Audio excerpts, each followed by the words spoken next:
Bucky Anderson was libertarian. Oh, okay. Yeah. I'm pretty sure it's Roseanne Barr because she did win the Green Shirt nomination. Hi, my name's Carolyn. I'm the president of SEEK on campus. I'm a freshman this year, so I'm pretty excited.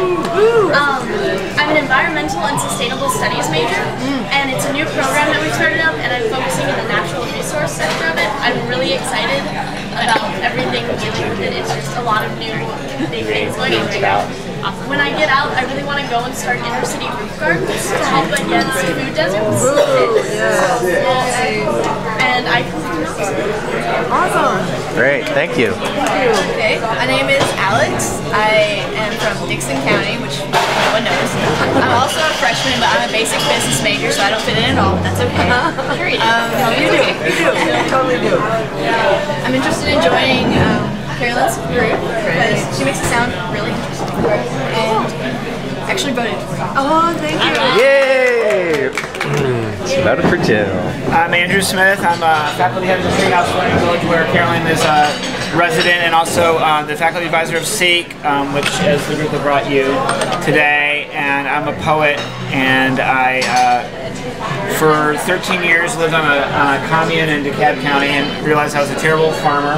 I wanted to be Thoreau or whatever, and so I live here in Cookeville, and I walk to work and bike to work often, and my parents have a Prius and another hybrid that they gave me, so I drive a hybrid car. My mom is the recycling Nazi, and probably the bad word, recycling freak, and I recycle everything, compost, a little garden in my backyard here in town, and was raised to be an activist. And it's really frustrating sometimes to be an activist. It is. Yeah. And I wanted so badly for this Obama thing to turn out. I was like, rah rah, I carried the sign. And I never supported a Democrat before, and I'm kind of an anarchist and a green person my whole life. And I got so excited in 2008, and it just breaks my heart. And my poor mother, she called me to beg me not to vote for you because in 1968, I want to tell this story, and give me a minute here.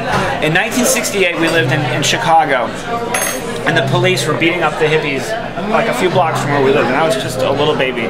And my parents are like hardcore activists. Like, I take no credit for my values. They marched with Dr. King and the front lines, the civil rights movement, the peace movement, the women's movement, and they were beating up the people in the parks, and my mom didn't vote that year, and she was so upset with the Democrats. She refused to vote for them because of what they did to the youth of her city in the park, and she regretted that decision, she said, her whole life, and they've always been die-hard Democrats ever since. And they dragged me to George McGovern rallies.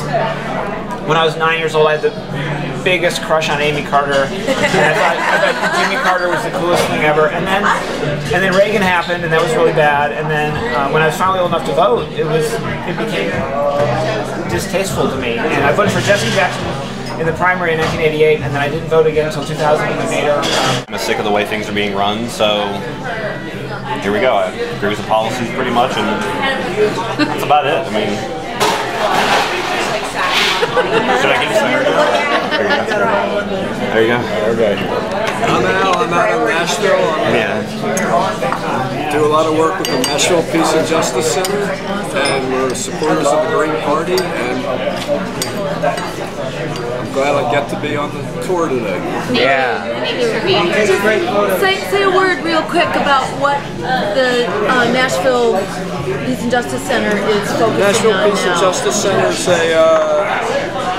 a coalition of 15 or 20 groups and numerous individuals. We deal with peace and justice issues, economic issues, war and peace issues, environmental issues.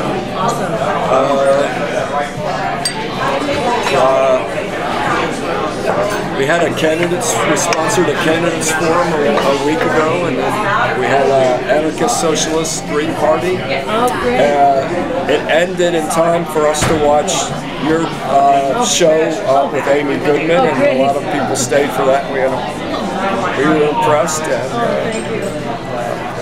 cool. Great. Well, I'm Gina Dennis. I'm not really an activist or anything, but I have gone to a fair amount of protests, trying to do my best to support things. I'm a former student of Tennessee Tech here. I've actually graduated from Nashville State with a degree in office administration, so I'm a fellow business person.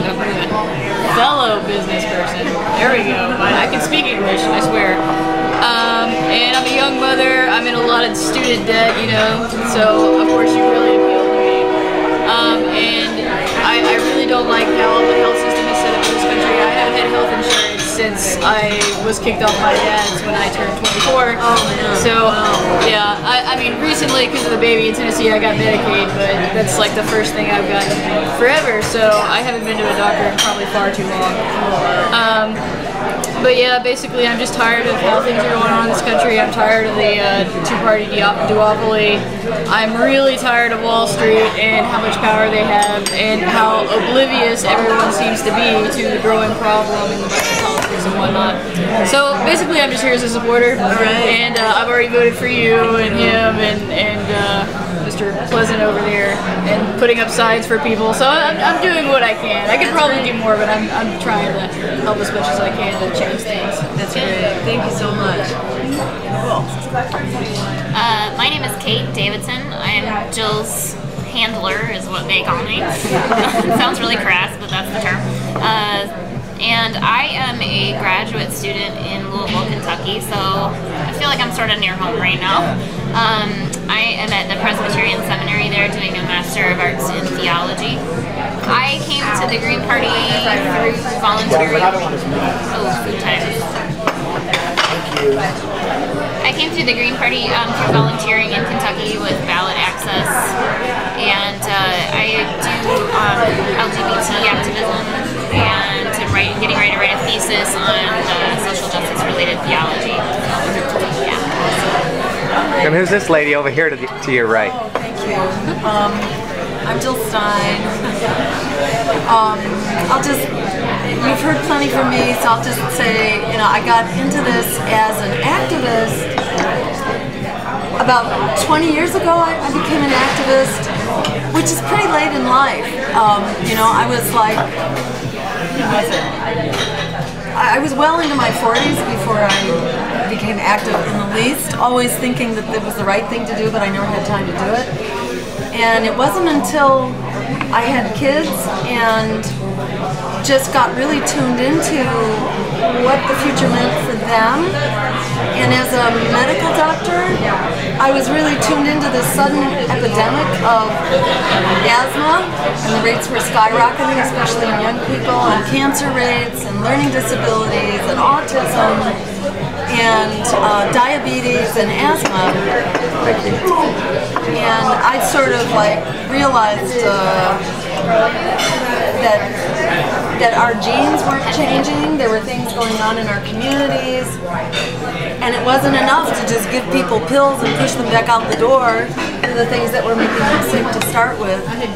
So I started working with community groups on great things like shutting down coal plants and creating programs in weatherization and insulating and conservation and green energy.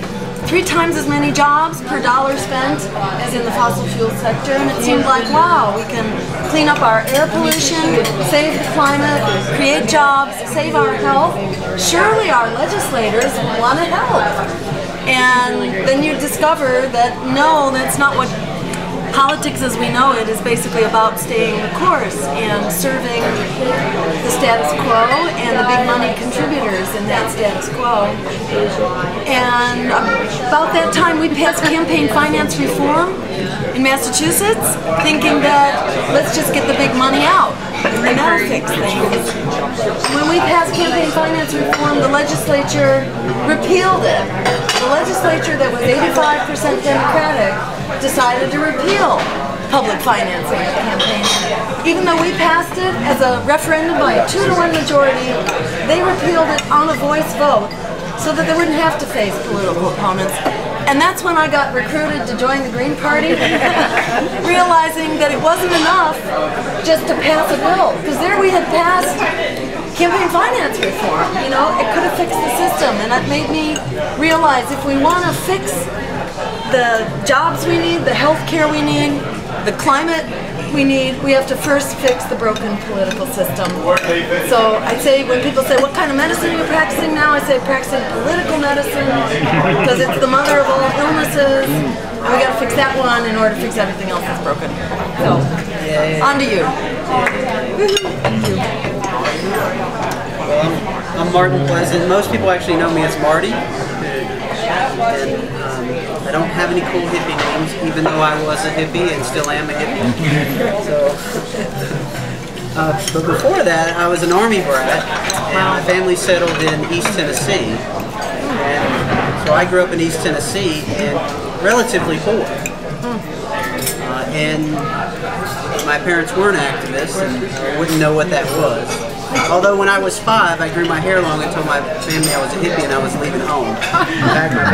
That was in Germany. So you're the famous waiter that just waited on the presidential candidate Jill Stein. How do you feel about that?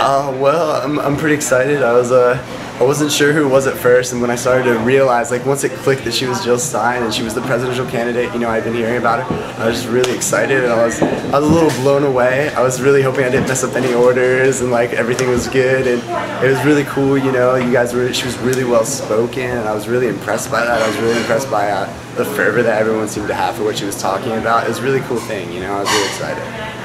Awesome. Thanks. Yeah. Yes, I would. That's a nice. Party, Tennessee, the co-founder of the state party. I am also the chair of the National Women's Caucus of the Green Party of the United States. You may not have heard of the Green Party before, but we've been around. And this is the very first year in 2012 that we are going to be on the ballot as the Green Party. So this is a really big year for us. Yeah! And that's come after 2 lawsuits and appeals, of which we won all 3. Every time we went before the court, they ruled in our favor, said these election laws in this state are repressive and unconstitutional and you deserve to be on the ballot. And finally, the judge just put down the gavel and said, they're on the ballot. You know, stop messing around with them. So here we are, and this particular election cycle has been pretty exciting because we had 12 candidates step up to run because we had a ballot line. So sometimes people will say, well, gee, you know, Jill, you get elected and you get into the office, and what can a president do when there's nobody else in there that's agreeing, that supports you?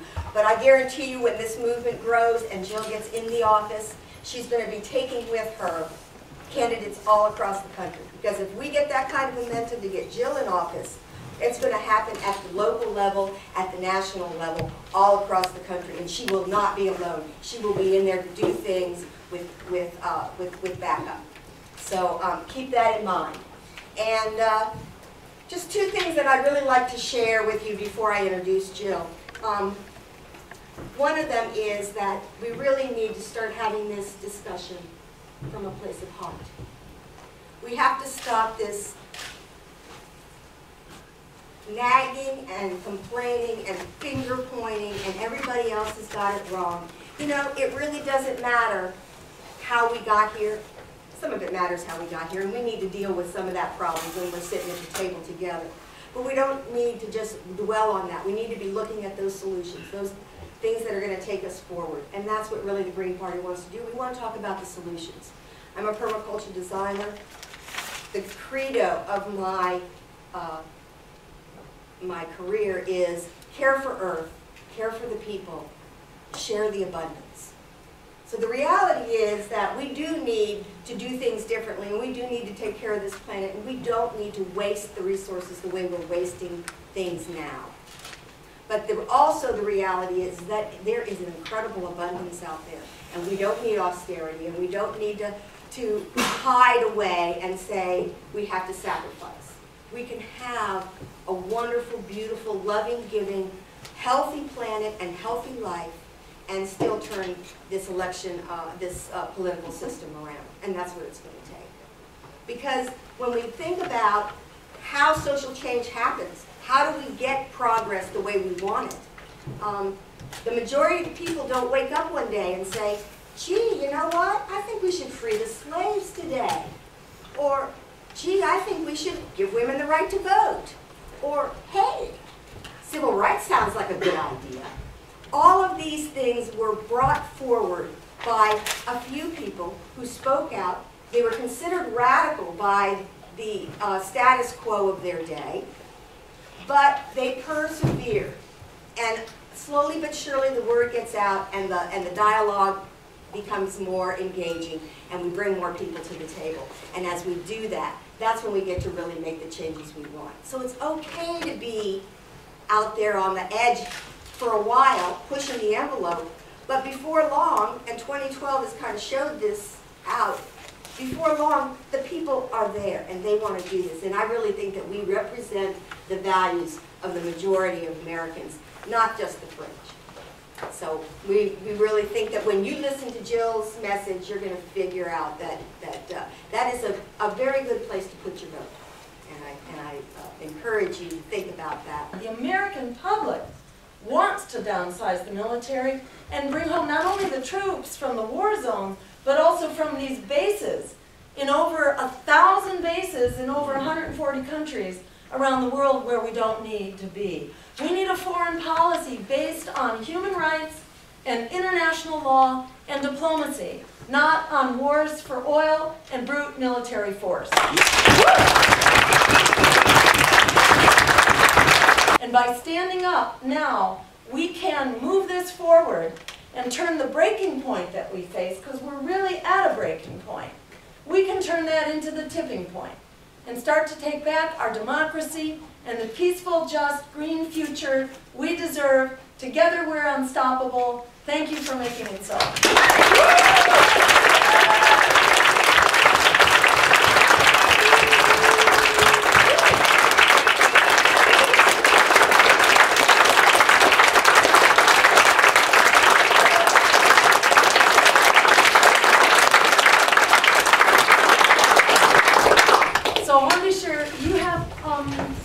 That I can hear from you.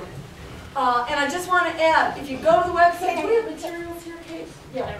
We have some materials here. I think there's a sign-up sheet that's going around. It's just a way to stay in touch. You can also just go to our website and sign up.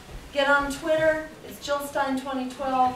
Get on Facebook, it's just Jill Stein, because you have the power. Nobody else does.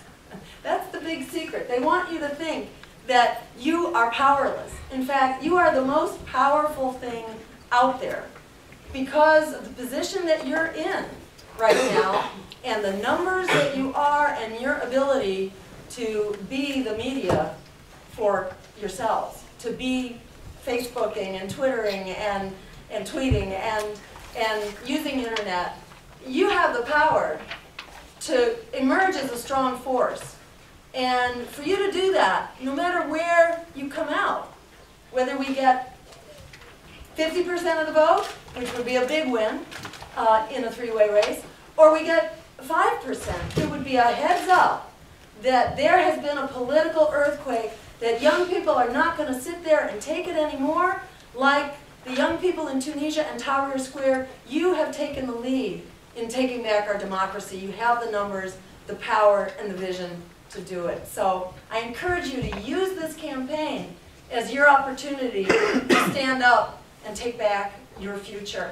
We are setting up, by the way, campus greens, that is green chapters, at colleges and universities around the country. If you're interested in starting a green chapter here, it's really easy to do. Just put a note on that sign-up sheet or hand us a note on your way out, and we'll follow up with you. We have a youth caucus now with the National Party. We're in the process of setting up Green Party locals around Tennessee. So it's a really great time, and we are here to basically be of service to the vision, the integrity, and the spirit, the fighting spirit of the younger generation, which has always been the force of social and political transformation. We badly need you right now to step up and lead the way.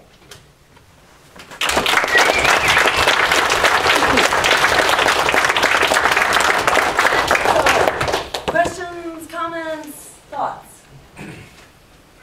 Yeah.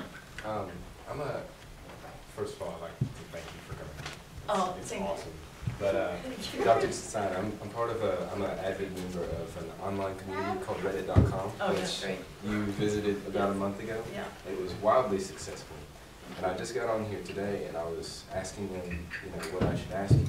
And the #1 reply was to tell you to come back and Oh, cool. do another interview with us sometime, if you ever have a chance. Yeah. Okay, great. That's a Yes. wonderful idea. It's Thank you.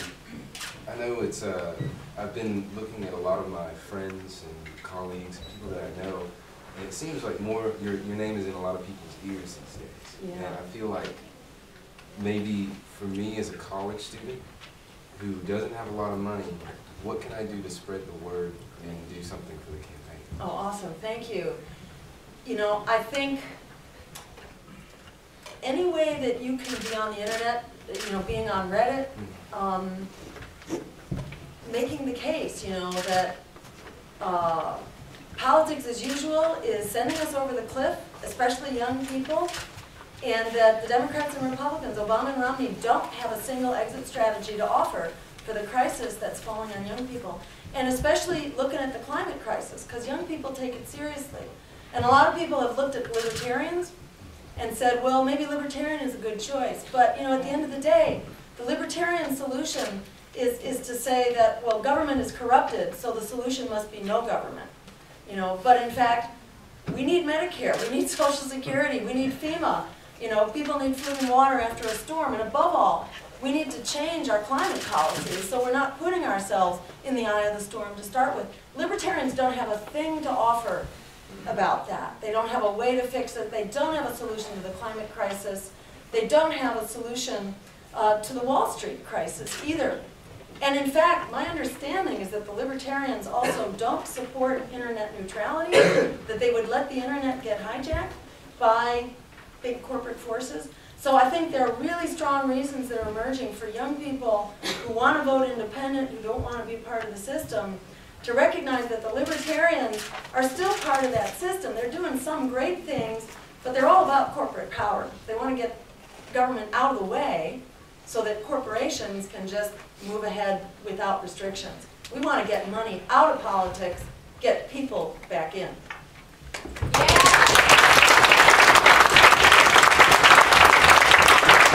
Nope, okay, yeah. Well, given your comment about libertarians, it looks like I might not be very popular here, but I mean, first I just want to say good luck in your debate on Monday. I'm excited to watch that. But and obviously I'm not going to go through everything I disagree with you on, but I'm just wondering, you made that comment in that earlier question about like trusting, like why we should not, like why the government has our best interest in mind better than corporations. And so I'm just wondering, like in general, why you think like we should trust like essentially a government monopoly over corporations that have to compete with each other for our satisfaction. Well, in fact, the problem is that, you know, that corporations do not compete with each other. And I don't mean to get the government off the hook here by any means. And I think it's going to take a lot of work to break down government, to get the big money out of government, to ensure that government is actually representing us. Put it this way, when government is being paid by corporations, when their campaigns are being financed by them, when their re-elections depend on them, we can be quite confident that they are serving the biggest spender, as they are. They are now, and there's no doubt about it. But I agree with you completely. It doesn't solve the problem, you know, simply to get the corporations out. We have to make sure that we have accountability, that we have transparency, that we have term limits. Democracy is a struggle. And, you know, and at the same time, we are that struggle. We are that democracy. You know, and the question is what kind of solutions we need for the problems we have. I think our solutions, we always want the smallest solution possible that's closest to everyday people. That's always the safest way to go, but sometimes you need a broad application of that solution, like Social Security and Medicare. People really like their Social Security and their Medicare, and they're very happy with it. They got corrupted when George Bush introduced that big Medicare Part D that began to bleed the money out of Medicare and began to privatize it and so on. So, you know, we need to clean up what we've got. We need to scrutinize it very carefully to make sure that it's not a matter of payoffs for the biggest spender. And the more we can break democracy down to our local communities, to workplaces, so that workers actually have a say in how their workplaces are run. In Germany, corporations have workers on the boards of directors. They're 50% on their boards of directors, which is why workers are paid really well in Germany. So, you know, I see it as no sort of simple across-the-board solutions, but to look at the climate crisis, we got to get going, and we got to get going quickly. And we've got to quickly move off of fossil fuels and create a green energy economy right now if we're going to survive. And that's going to take a lot of work at the national level. It's going to take public transportation systems. It's going to take a healthy food system, a clean energy system. And these things don't create themselves, but we have very good models of how we can move forward in a way that creates jobs and saves the climate at the same time. And just leaving it up, you know, for government to just disappear turns it over to the corporations to continue to exert their monopolies and, you know, use the bottom line as the biggest profit that they can rake out of this is what will drive them. That's why they won't, you know, that's why they won't give up their fossil fuels, because they got a lot of profits to make in the fossil fuels that they have. And they're not going to transition until they have exhausted all those fossil fuels up into the atmosphere. And that means we're going over the edge if they are directing our climate policies going forward. So we can fix it.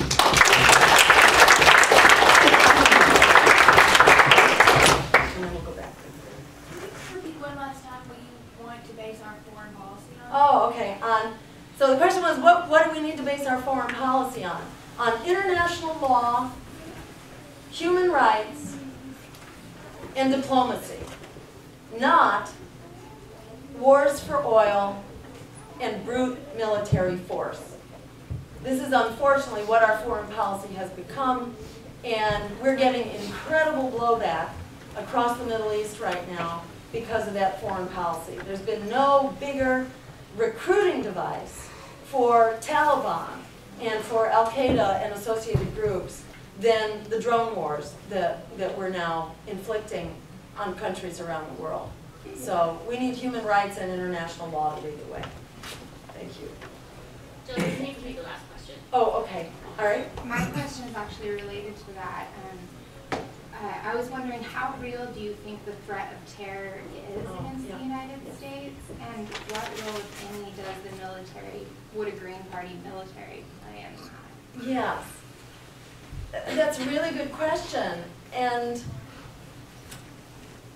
you know, it's clear that this war on terror has not made us safer.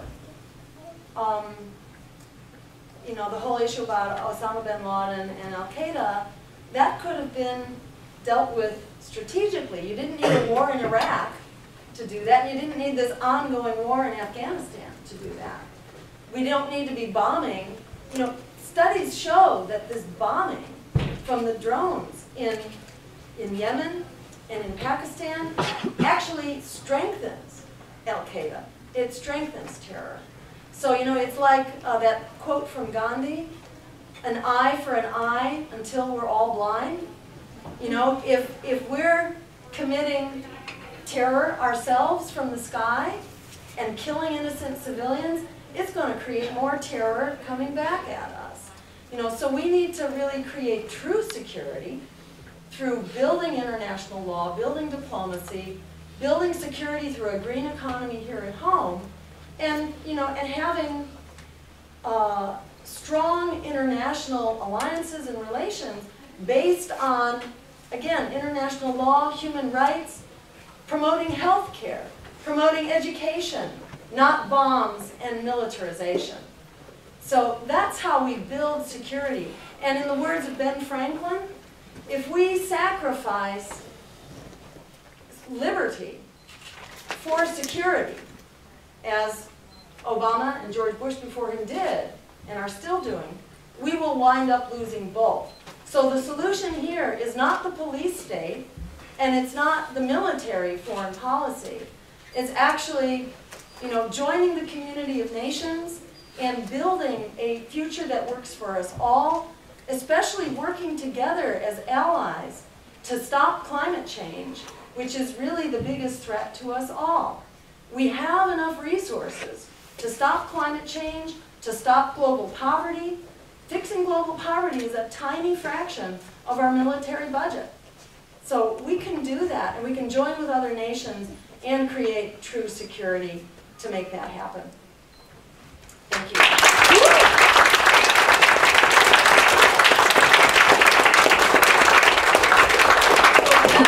Thank you all so much for being here. Thank you so much, Michael. And there's materials here, there's bumper stickers, there's flyers. And do you want to say a final word? Be in touch with, be in touch. It doesn't end. Green Party Local.